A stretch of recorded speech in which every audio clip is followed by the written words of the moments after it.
Hello, and welcome to the Block Explorer. I'm Colin Brightfield. Hey folks, I'm Cash Upton. The Block Explorer is here to educate and inspire you about the world of crypto and NFTs. We'll do deep dives into critical concepts for understanding what's happening and discuss the current events shaping the space.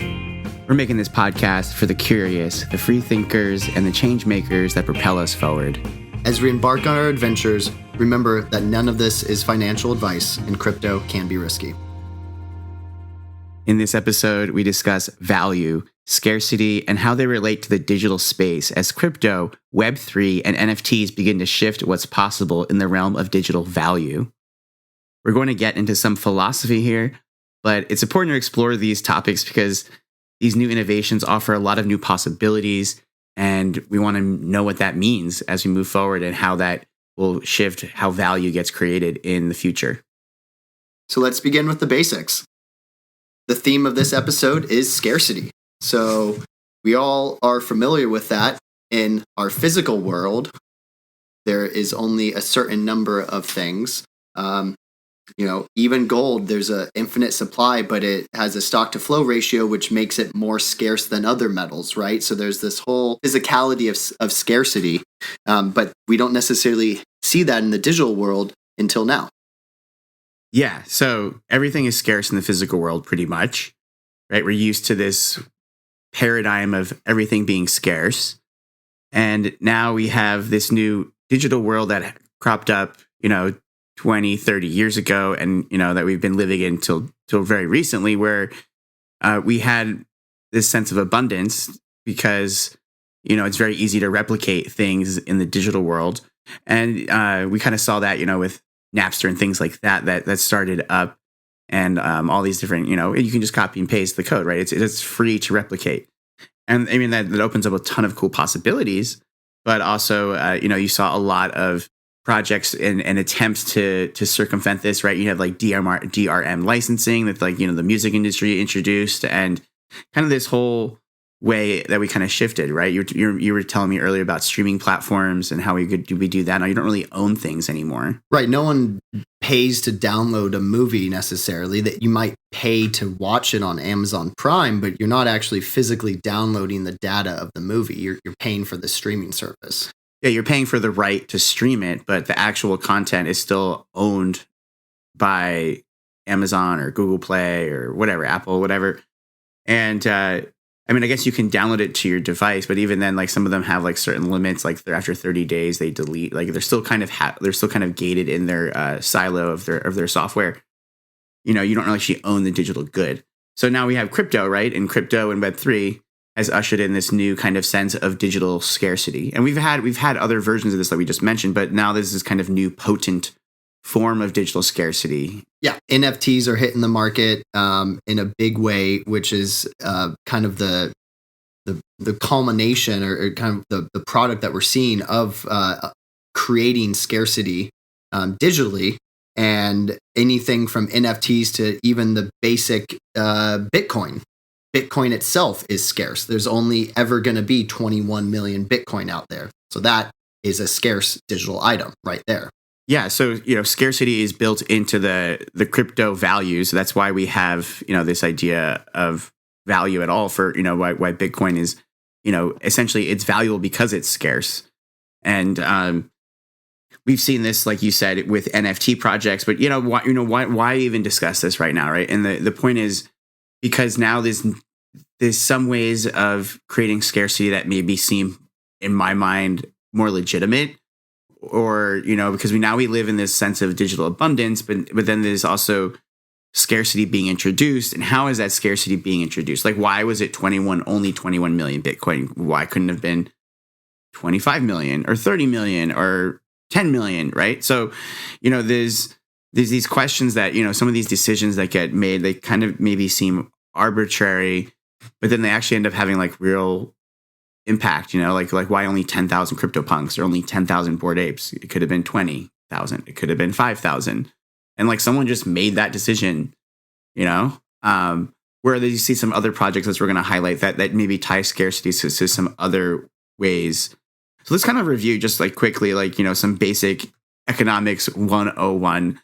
and the idea of the economy of scarcity versus the economy of abundance, and kind of lay that out. And then we're going to get into some examples for people of how these scarcity concepts function in the digital space. And actually we'll highlight some projects then that are great examples of applying different kinds of scarcity.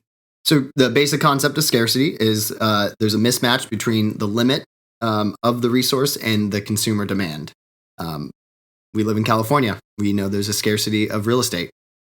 150 years ago, there was no scarcity, right? Because the demand wasn't there yet.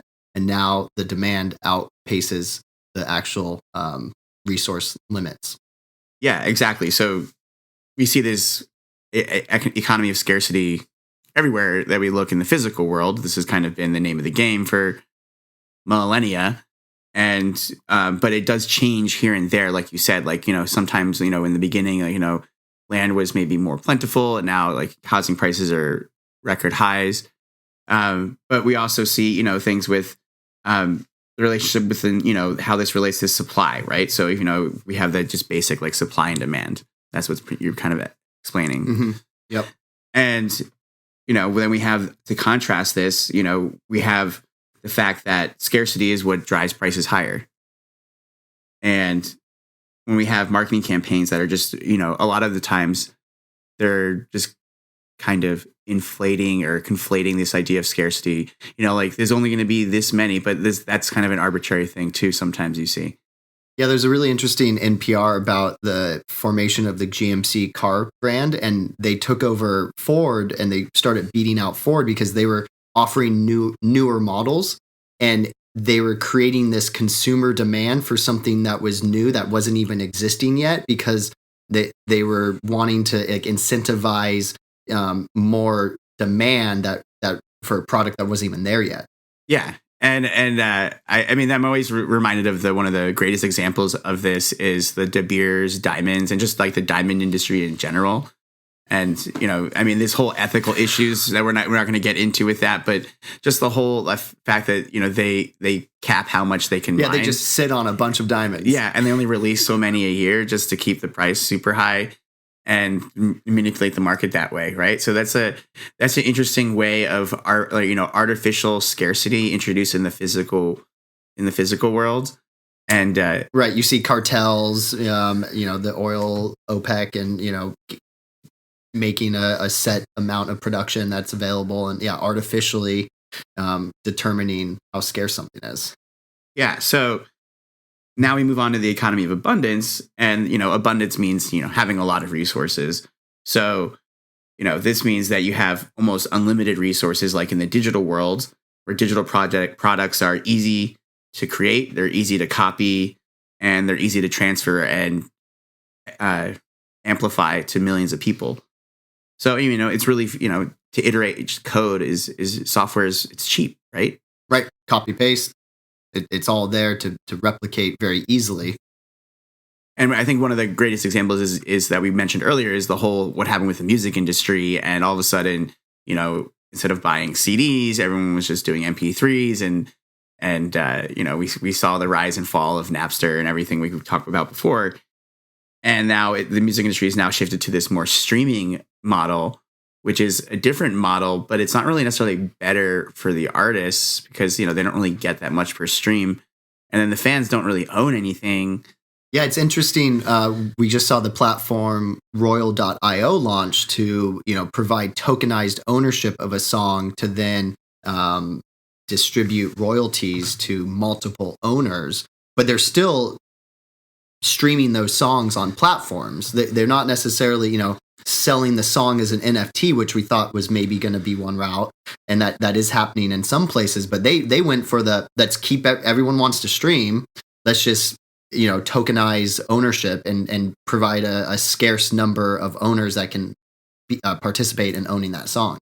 Yeah, I think the music industry is actually a particularly interesting example because, thinking about it, when you go back in the day, like music was incredibly scarce because before recording, you had to be present with the musician who was playing music at that time for you. So music, and not that many people were able to play music, so it was like, wow, like that was real scarce. And then over time, right, then we had recording technology come in, and now music got more common and more abundant.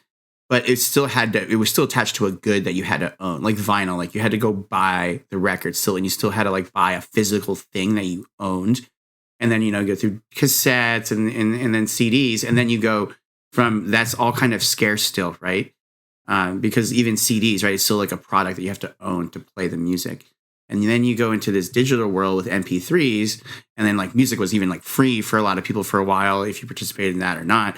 And then the streaming platforms started up. And so we went from, music went from living in an economy of scarcity to an economy of abundance. And it like literally broke music for a while. It just like broke the industry. And then that's why like a lot of artists, like they shifted their business model is to playing live shows. Right. And like their main money makers for the past like decade or maybe even 2 decades has been like live shows. And like the music, they're just like, okay, I just want to like get some money from that if I can, and then really monetize my shows and my merch.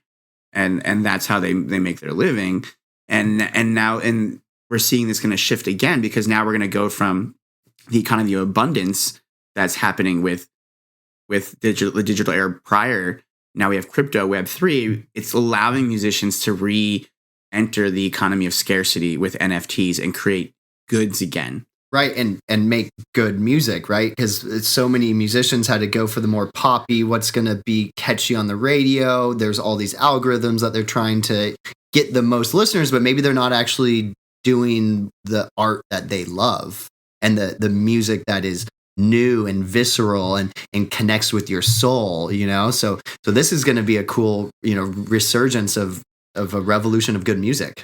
Yeah, because you no longer need to appeal to the masses, not even just the masses, even like a sub genre. Now you can really niche down, and you can have, what Li Jing calls 100 true fans. There was this other article that was popular, the 1,000 true fans for creators. And there was this idea that, you only need 1,000 people who pay you $100 a year, and that's $100,000. And that's a decent living for most people to at least get by as a creator.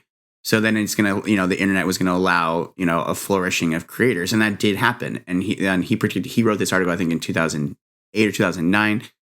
And now we're kind of seeing the next evolution of this, where you can even niche down even further, and you can create more value and for your biggest fans, and allow them to contribute at a value that they would really want to, because you have 100 like diehards that would maybe give you $1,000 per year, right? That really love what you're doing, and you're creating real value for them, and there's a real value exchange and transition and transformation there. That's maybe the future that these NFTs are going to unlock. It's exciting. So we saw some displacement happening, right? As music got cheaper to make, or going down to almost zero, and that had a big economic effect too. Yeah, because it trickles down, because now you had all the industries that were reliant on that industry, like all the places that would make CDs or made vinyl or made cassettes or sold CDs, like Sam Goody. I remember some of these like stores from the mall back in the day. I mean, remember what's the mall? Yeah, remember that. Yeah, so this is what happens. It sends a ripple through the economy. It displaces workers. What if you used to work at a factory that made CDs? Like, well, that job's gone. So when you have new technology introduced, and this is a theme we're going to come back to, and this is why we're talking about this example, because it's a great example of how when a new technology can come in and really disrupt an entire industry, from going from a mode of economy of scarcity to an economy of abundance. And then how do you navigate that in a way that doesn't hurt the people that are creating the value in the industry? And I think, there's a lot of what we hear a lot of people that we talk to is that the way the music industry works right now, at least with the streaming platforms, is the musicians don't make very much at all. You need like 2.5 million streams to get like $1,700 or something. I saw someone post on Twitter. Yeah. Back in the day, a few years ago, people were just having their fans leave their album on repeat when they went to bed at night on Spotify, because they were not seeing any revenue without that. Yeah.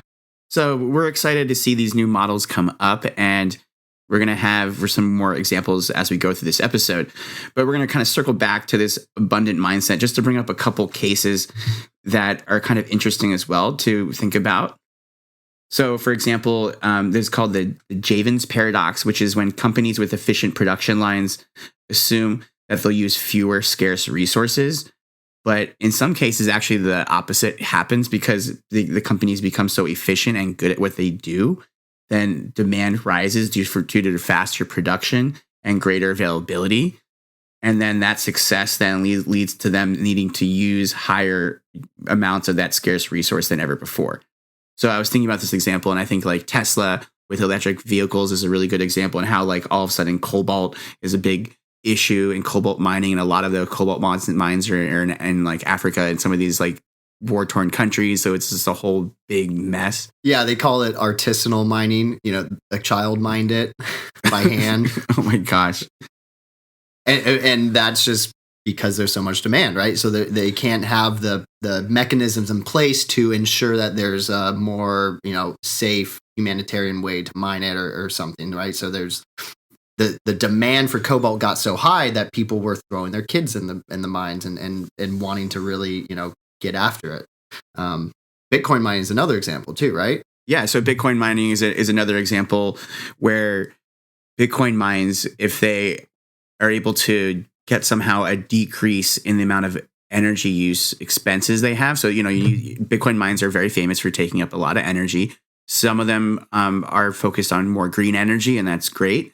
And they actually show that the studies do show that the share of Bitcoin mined with green energy is higher than the overall mix of energy in the US. It's around like 60% of the energy used to mine Bitcoin is sourced from renewable sources, and about overall mix of the United States is about like 50%.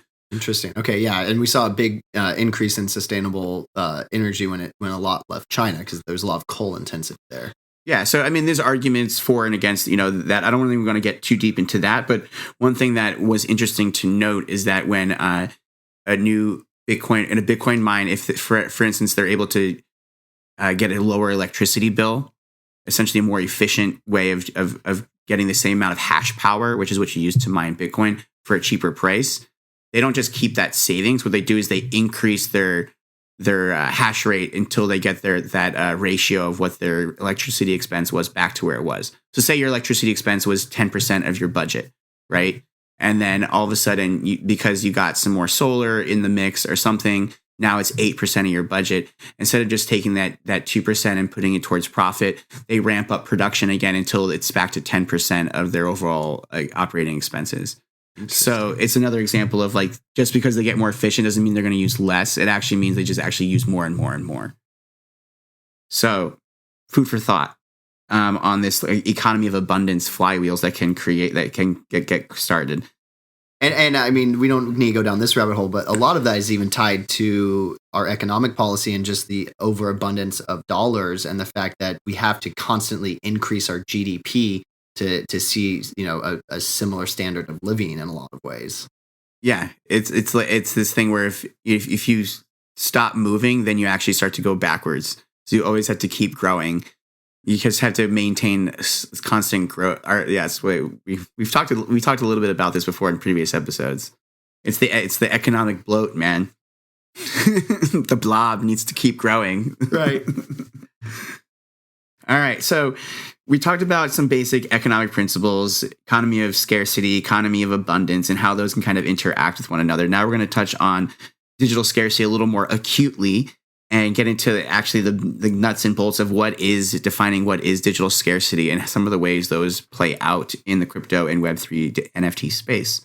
So just a basic definition, scarcity must therefore mean that there's some limitation on the digital file in question and limiting the access to it or the ability to make certain changes to it.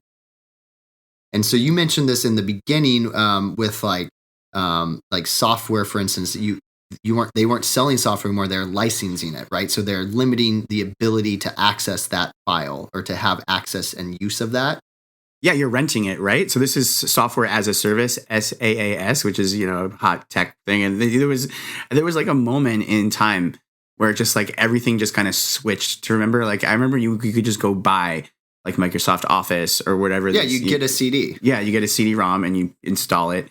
and they would have a license maybe on the CD case or in the box, which would like, you know, giving you X amount of licenses or whatever. And then it switched because we got all online, and they were just like, you know what, we can make way more money if we just make this a service and charge people per month. And so they started all doing that. And, you know, they tried to say, well, you know, we'll upgrade it for you, and you don't have to ever go to the store and buy new things. You just, you know, get these updates and whatnot. But yeah, it was a major shift. And then you saw that with the whole streaming thing too. And I think, you know, it kind of was, I think, a way to protect against the economy of abundance that the digital era. Right. What Napsters and torrents were you know, taken away from profits. Yeah. I mean, because I remember you could even get, you know, there you could get different, you know, all different things on torrents back in the day. There was not just movies and music. I mean, you could get crazy expensive software like recording, like Pro Tools and stuff like that. So, so they had to shift their business model too, I think, to protect themselves for the, you know, and stay economically solvent. So that's one way of digital scarcity that was introduced, and that leads us into some of the three different main ones we're going to talk about. And those are partial availability, is digital marking, and algorithmic immutability. And those are some fancy sounding words. We're going to break them down for you and make them easy to understand. So, Cash, start us off. What's partial availability? So that's when the full digital item is unavailable, but instead there's only just a partial form of it available. So if copying or using it is regarded as unproblematic. And the partial form of the digital item then constitutes an approximation or limited access to the full item, and the full item being kept inaccessible except to certain authorized parties. So are we talking like paywalls here? Well, no, it would be just like almost like having your painting in a vault that you own, but then like other people can still look at pictures of your Van Gogh. Like if you own a Van Gogh, they can look at pictures of the Van Gogh, but it's not the actual Van Gogh, right? Yep. Yeah. So clips. They're showing clips. They're not giving you the full content. But to go from more a digital sense, for instance, like the Beeple, $69 million every days one, you know, the one that NFT that put it on the, you know, everyone knows about that one. So that big sale, that Beeple artist, the original actual JPEG file is pretty big, but it's like, I don't know the exact megabytes off the top of my head. But then what you see like posted, you know, in articles and stuff is not the actual full size JPEG of all 5,000 images. I mean, it's not like the high res version, right? It's not the like official JPEG one that was bought by MetaCovid. It's like a you know, it's a cheap, you know, couple kilobyte version, you know, so that's a version of almost kind of, it's a digital version of partial availability because you're not actually getting like the high res, all the megabytes of pixels. Yeah. And like the beautiful, legitimate, what is considered quote unquote the original, or actually the original, I guess, not even take the quotes away. So yeah, that's one way that can exist. And then this is also, I think this will connect to unlockable content with NFTs too. Partial availability, meaning like you can't, maybe everyone can look at a Bored Ape, but you can't go into the Bored Ape Discord unless you have a Bored Ape NFT in your wallet. I mean, you can go, or maybe you can go to the public section of the Discord, right? But you can't go to the private section. So, and this private section, this is gated content, right? So any kind of gated content is also another version of partial availability where you need to hold a certain token, a certain NFT, etc. So what's the second one? Digital marking. Digital marking is when a digital item is marked in such a way as to identify the author of the mark or otherwise distinguish it. And the mark can be hidden, invisible to people viewing the item, or it can be also plain. Then maybe it might seem like plain once it's pointed out. It could be kind of one of those things like hiding in plain sight type of things. Or it could be totally evident from the start, or it could be, you know, the scarcity of the item consists of the presence of the mark or its absence. Right. So you think of this is very common. I think in the physical world, you think of this as like logos from like high fashion brands. Like, oh, if you have like the whatever high fashion brand logo on your shirt, then it's worth a lot more than just a regular shirt because it's got the physical marking. So digital marking is kind of like a way that it's like a digital logo, or it could be like a signature. Would you say that the blockchain ledger allows for digital marking on, let's say, NFTs because it shows the canonical ownership, right? So you can see who first created it, and that first creation is in and of itself a digital marking. Exactly.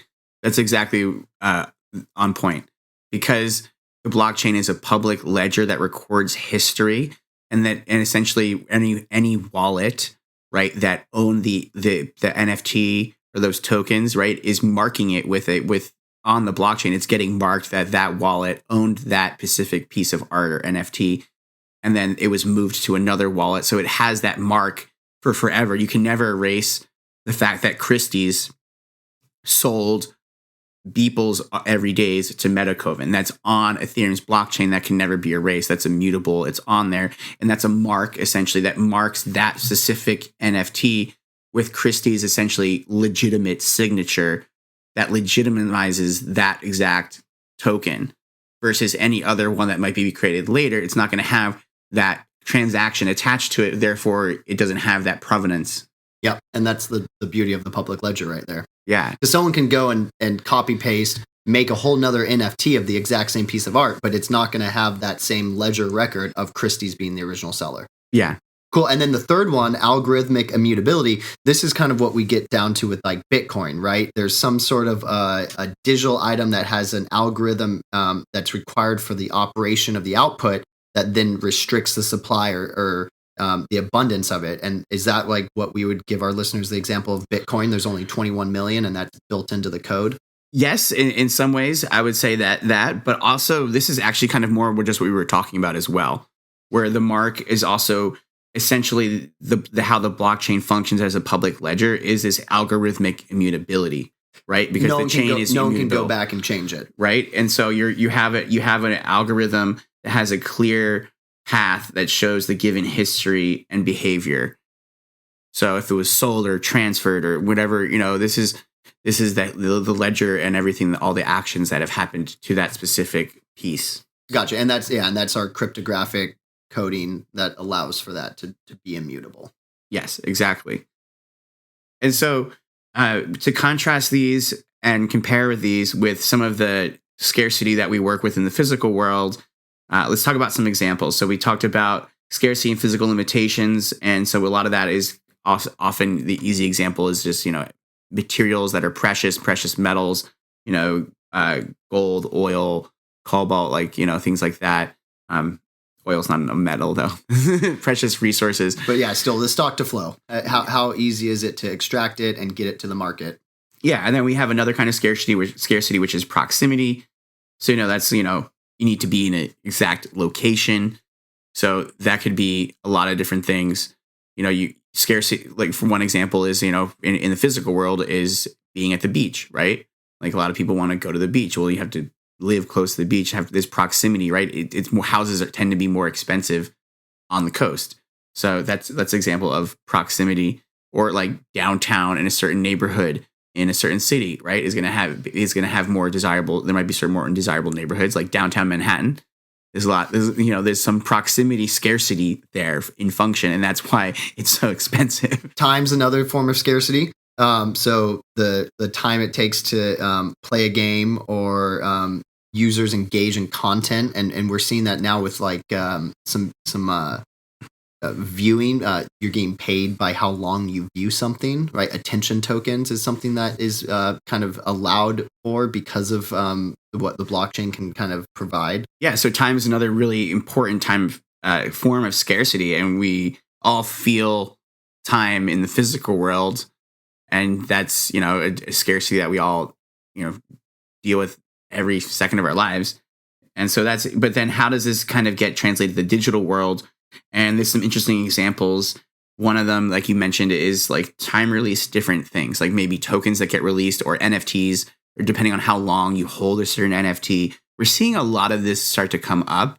And I'm excited to see where this kind of form of scarcity pops up. Right. Yeah. There's one NFT project, the Bulls on the Block, where you could mutate your bull, but you had to hold on to it until like October to get the original one back. And so they're encouraging you to not resell and to, keep the value of it for a longer period of time. Yeah, and there's another project called Rug Radio, which is a content creation NFT project. And for them, they have one token that you have to hold, one NFT that then slowly releases rug tokens to you. And then you need a certain amount of rug tokens to vote on proposals. And so it's pretty much kind of rewarding like the people who are long-term believers that hold these tokens the longest, then essentially accrue more voting rights to how the system runs. And I kind of like that too, because it really does. It's not just the people who might just be flipping in and out. You really reward the long-term supporters of your project with this time-based scarcity model. Yeah, the early adopters can see more benefit from not just flipping. Yeah, and then there's another time thing where you think of all these like one-a-day creators, and we'll talk about Jonathan Mann's Song a Day Man in a little bit. But yeah, there's all these people that kind of do some kind of creative thing once a day, and that's another kind of time scarcity. Last but not least, what's the other one here? Just the aura of the artwork in the actual time or space that it's in, right? So like the social kind of consensus of it, right? Or the popularity of it, or how it's perceived. Yeah, the social consensus as the object moves through time and space. So like the Mona Lisa, like the history of that painting, like all the drama and like the damage it's gone through, and like people like taking it, and then who's owned it here, where it's been displayed, like all that can't be replicated. Like there's like I would say it's like the historic patina, but that gives it a legitimacy. Like no other reproduction of the Mona Lisa, no matter how well it's done, is going to have taken the same course through history. And so therefore it can't be the original Mona Lisa.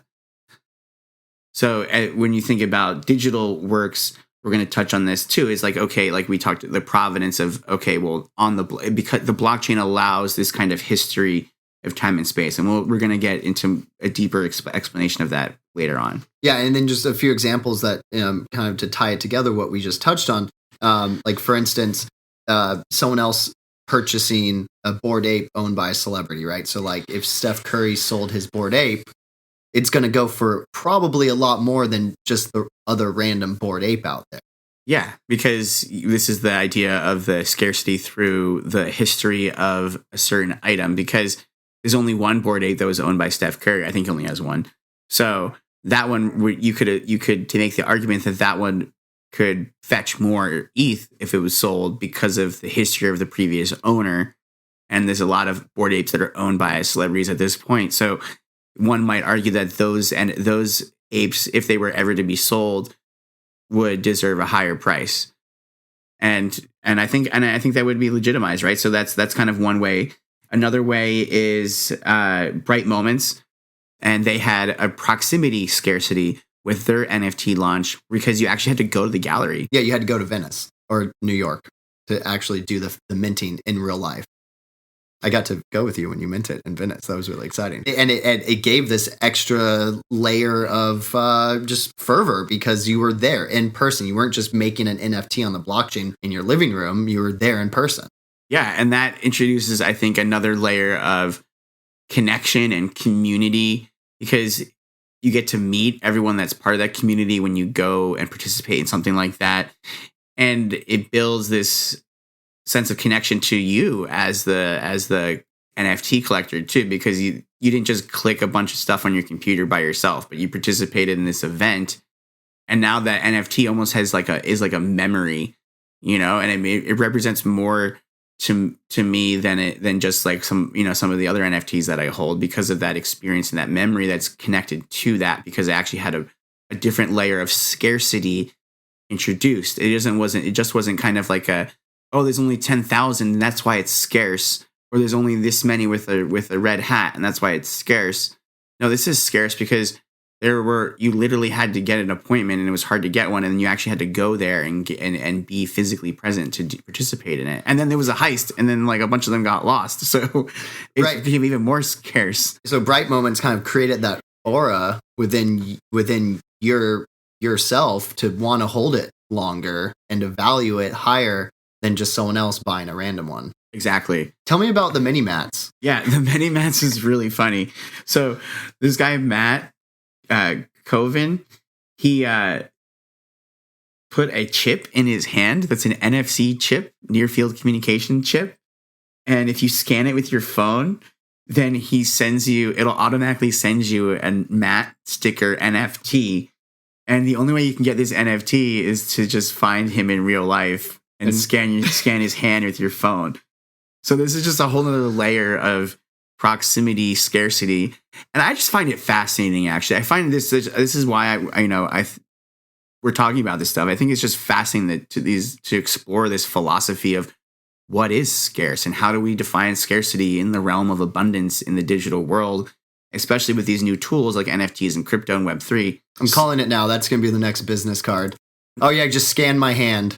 Scan my hand. I know. We've really reached a new level when that's the... It'll be on the blockchain. We'll know exactly when we meant, when we had this conversation. You just don't have this business card. You're like, oh, where did I meet this guy again? No, it'll be on the blockchain. It'll have the exact place. It'll have like what you ate, what you what you ordered, and it'll have like you can even like maybe have like the chip. You can have like some kind of recording option, so if it like takes notes for you or something. So if you talked about something important, you're like, oh, what did we even talk about? Oh yeah, it's recorded on the chip, uploaded it.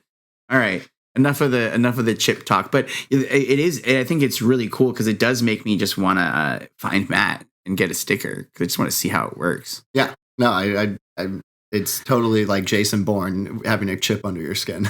We're going into the Matrix. And then bring it back around. Get back to the music. There's Jonathan Mann did a song a day. Song a day, man. Jonathan Mann, I really like him. He's really cool. He just did a Layer Zero with David Hoffman, the Bankless podcast that's more about people and the stories behind them. And he's got an amazing story. I mean, he holds the Guinness Book of World Records for writing a song every single day for over 13 years and 24 days. So it's over 4,772 songs. So that's a pretty amazing accomplishment to just literally just do something creative like that every single day over 13 years. Yeah, impressive. Really cool.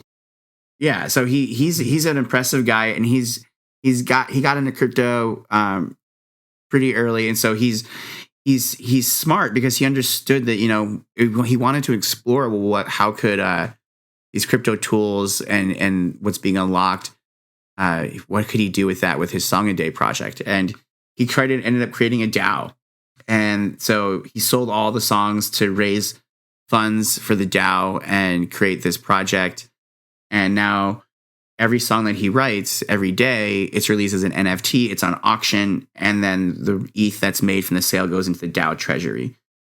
And it's pretty awesome. And this would be a scarcity of what time? You just one a day? You can only ever do one a day? You can only ever get one a day. So there's a time element. And then I think, within that time element, there's also like a human labor element. Because it's not just like, because there's some NFT projects that are released like maybe even some generative art, like one's released per day type of thing. So it's like, okay, they have time because it's only one per day. So they do have that scarcity, but no one, I mean, yes, there's human labor that went into it, I guess. But I don't know. It's just more discreet and more of just a nice kind of bundle or packet when you have like, okay, like I created this one song every single day. And like, that's the labor that went into that is kind of part of the scarcity too, I guess. I don't know. No, I like it. No, there's a lot of front end coding that went into a generative art piece, but the actual human labor of doing it every single day, adds a whole nother layer. Yeah, like the marginal effort, right? Like there's the big upfront cost with generative art. I mean, I guess, then there's like running a community and stuff. Like I don't want to I'm not trying to like hate or like diminish anyone that makes generative art and say that's not as hard as, I'm not trying to say which is harder. But I'm just saying that there is some kind of philosophical difference, I think, between the way that generative art gets made, and then versus something like a one a day where you have to have like this emotional labor that's done every single day, that's tied to the scarcity. And we saw human scarcity in the earlier days of the internet when there wasn't digital scarcity because there were no blockchain or NFTs that could allow for that. So people were selling their time on the internet, right? So the internet was used to book an hour of consulting with so-and-so. And that threw in the human element of it. And again, going back to how many hours in the day can you be producing work? Yeah, this is, you're kind of referencing kind of the creator economy, that first kind of this first iteration of the creator economy, where it was time for money essentially, and you're exchanging access for things, and it becomes more of a service economy, right? And that's kind of where we're shifting now with this digital scarcity is allowing for digital goods, and those are taking the forms of NFTs or tokens, different assets, right? And these digital goods now are allowing a new kind of value to be created and exchanged. So let's take a look at some of the previous tech disruption and how that affected another kind of medium. I think this will give us some insight into what's happening now. So let's look at photography and then how that impacted painting. So we have the philosopher Walter Benjamin. He was born in 1892. Photography versus painting, right? That's what we're talking about here. And he was just in time to see a crazy technological revolution in art, because before that, the printing press, there was the lithograph, and it had been around, in the late 19th century. But it was really, when photography allowed for, mass reproductions of certain works. Yeah, I mean, when photographs came out, there was a lot of pushback and people freaking out because he was born right at the time, right, where you had this big revolution happening. And everyone was like, oh my gosh, are paintings going to lose their value? Because now everyone can just look at a photograph of one. And there was this big uproar. And, it was really, before then, it was really hard, before 1850 to see anything that resembled really the Mona Lisa. It was just like a rough sketch, unless you actually went and saw it in person.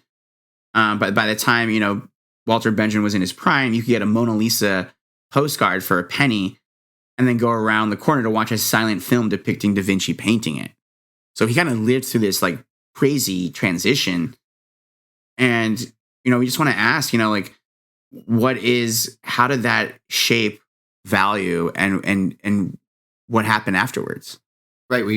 We don't say that photographs aren't valuable, or we don't now say paintings aren't valuable. We still appreciate the first iteration. It's just there's a greater access that's allowed with technological innovation. So more people have access to the works of digital artists, while allowing for digital artists to make a living and have their products not just be copy pasted. They can have a scarcity, which increases value. Yeah, and this is where we kind of get at the heart of the issue, I think, because with the Mona Lisa, you could argue that the ability to create better reproductions of the Mona Lisa with better printing techniques, and then eventually, the digital era, has only increased the value of the original Mona Lisa, because now more people are aware of it, know about it. And it's not like people have slowed down going to the Louvre. I mean, obviously with the pandemic, but as things recede, and I'm no doubt the demand to go see the Mona Lisa is going to be just as high. So, I think you can argue that the internet is a big copy machine, and let it copy, but then you do want to capture some way to make sure that creators that are building the value that people are consuming get paid. And so I think, that's kind of what NFTs do. They kind of do this karate move where the internet, it's a big copy machine, let it copy, but then let the value still accrue to the original item and the original artist. Yeah, and having that proof of originality. And that's a lot of the aurora, right? The appeal is to have that original. Yeah. So Benjamin actually wrote, even though reproduction or perfect reproduction of a work of art is lacking in one element, its presence in time and space, its unique existence at the place where it happens to be. I really like that time and place reference. One NFT project that's coming out on the Chinese New Year is in protest to the Beijing Olympics. And the artist, Badi Chow, specifically says, supporting this NFT is a stand in time and in history against a certain thing. For him, it's what the Chinese government's doing. But being on the blockchain, it has that immutable record of when you purchase that art, it has that time and place wrapped up into the code. Yeah, and this point I think is vital to understanding the appeal of NFTs. Is that, it's easier to extrapolate this and understand this and think with a physical piece of art, because you can think about, okay, like that painting through time. Like you think of like, okay, maybe, it suffered, it went through a fire, but it didn't get destroyed. It was maybe stolen and then it was returned and then it was owned by this person and this person and then it was owned by this museum. So there's this like kind of arc through a physical painting that you can, especially, some of these famous works that have been around for a long time. When you look at digital goods, this is a little different, but you can, like you just said, it's attached to the blockchain. The blockchain gives us this sense of aura, this sense of history, because we can trace back from when it was created, who created it, and we can see who's owned it, and we can see the ownership track. And that's because the blockchain is a public ledger. So then it creates this social consensus of the canonical version and the agreement between people in society that it is the original and thus has that value for being original.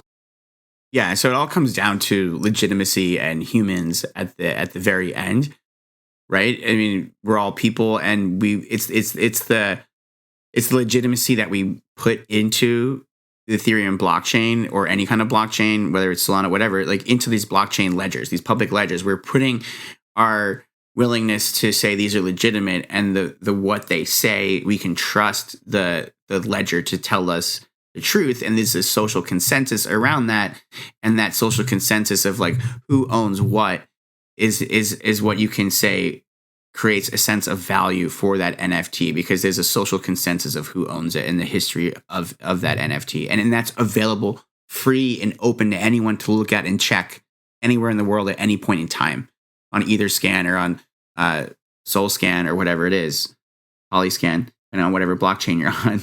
And that trust is important, and that's why we do talk about the different values of decentralization, number of nodes, how secure are different blockchains, so that you can fully trust that a blockchain is immutable and it has the correct information on the ledger. To conclude, Benjamin argued that what this supports the aura of original artwork and makes it more appealing and thus more valuable is this travel through time and space. And that's what makes them so awesome. And obviously NFTs are nascent and new, but there's still a lot of history, especially that's why I think, you see some of these OG NFT projects command such a heavy price and a big weight. Like CryptoPunks are already one of the older collections, but also one of the highest valued. CryptoKitties, we just saw Crypto Skulls Moon because they were one of the people found out they were from 2019. So you do see kind of these this historical aspect being played out, and that's where I think you maybe even call them like blue chip NFT projects. And it's so funny to say something a year old, like even like the Bored Apes is less than a year old, but I would say that's a blue chip, that has a history already. But that's a long time. A year in the NFT space is like forever. Right. And not every NFT is the popular profile pic NFTs that are catching the media and the mainstream. There are very more painstakingly done pieces of art or protest or moments in time captured in the form of an NFT that show that immutable record of time and space of when it happened and who did it first. And that history is what people value. Yeah. We're social creatures, and we live in an ever more connected world. And so, yes, the value of these NFTs is completely tied up into the social layer as well as the tech layer. And I think that's also interesting to mention too, is that if you don't really understand blockchain technology and how it works and how like the public ledger aspect, then maybe you don't really understand. It's just a JPEG too. Right. You don't see the value. Yeah, because you don't really get what that ledger represents. And I remember you always talk. One of the reasons you were talking about this a few episodes ago, that like gas and why gas is so expensive, because you're actually buying that time and place on the blockchain, on the ledger. You're buying that exact time and second. Only so many transactions can be in that 1 second, and you paid to be part of that block in that 1 second to have your transaction process.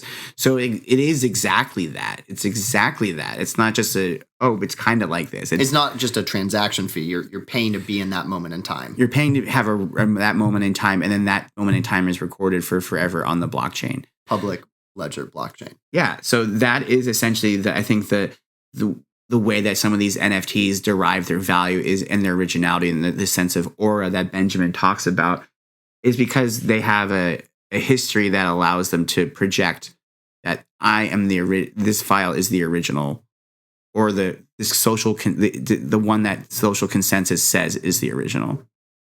I think, we've really kind of talked a lot here, but let's, kind of sum it up. So if we have NFTs that maybe are not created by, because we got this question at our event, actually, it's like, what if I just, take a copy paste or a screenshot of this NFT that's like really valuable and then just go mint it again even on the same blockchain? Like, what's to stop me from selling that and that exact image or that exact asset and collecting the same amount of ETH? Yeah, maybe they'll get bought up quick by people who don't realize that they're fakes because they want to be part of that project and they think that they're the same. But because of the public ledger of the blockchain, they will be shown as fakes. They'll be shown as not having the IP of the creator to be a legitimate project, and they would lose value over time. Yeah. So, for instance, like you said before, like if a celebrity, like even if Jay-Z decided sell his CryptoPunk, at him having owned it will definitely add to the resale value versus, someone who has some kind of other NFT that might not be have that same history, probably won't maybe have the same value. And that's just a great example of how this history of the blockchain is interwoven into the value. And if you took out that aspect, I don't think, they wouldn't really have that scarcity mindset that you get from, well, only this one NFT has taken this course through the blockchain. Yeah, and that just kind of comes back around to the social consensus of it all, and the agreement of what is value and where do people hold value. I mean, that was going back to our second episode on what is money. The mimetic desire of people to want to hold on to similar things, and what makes something valuable at the end of the day is determined by the people that own them and want them and desire things. Yeah, it's memes all the way down. Money is a meme. It's just a really, really good meme. Yeah. And the better the meme, the more value it has, right? The more mimetic desire you get. And that's why, like, you see a lot of these NFT projects just going for memes. And some of them stick. So, we've done full circle here. We've talked about what scarcity is. We've talked about the economy of scarcity versus the economy of abundance. We've talked about the way that scarcity functions in the digital world with digital marketing. Digital marking, not marketing, partial availability and algorithmic immutability, which kind of comes down to, these ideas of proximity, which is, how close you are, time, history of the aura of a work through space. And we brought up a lot of good examples. So anything else you want to add, Cash? That was a great wrap up. And the beauty of the blockchain and cryptographic technology is that all of those attributes that you mentioned can be shown on a public ledger, and it's open in the public for people to verify. I mean, this is just a kind of an exploratory episode. We just wanted to kind of ask these questions and just bring up some ideas here, because it is just cool and fascinating, I think, to explore how is value created in the digital era? How is value accrued?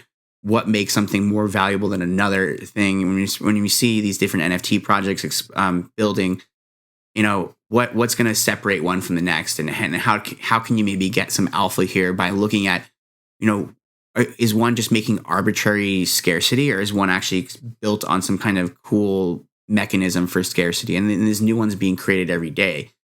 So something to ponder. And if you have any thoughts about scarcity in the digital world and crypto, let us know. Send us a note. You can reply to us on our social media on Twitter, follow us on Instagram, do all the things. You can check us out on the web, theblockexplorer.com. And that's it for now. We're going to wrap it up. I'd like to give a big thank you to our friend Matthew Patrick Donner, who's responsible for the Block Explorer production, including our music, mixing, and editing. Thank you for exploring the world of crypto and blockchain with us. Crypto is changing the world. We're here to ensure that you're ready. After you reply on some tweets and let us know your thoughts on Scarcity, please do subscribe to our podcast and share this with your friends and family. We look forward to sharing our next episode with you. Cheers. Cheers.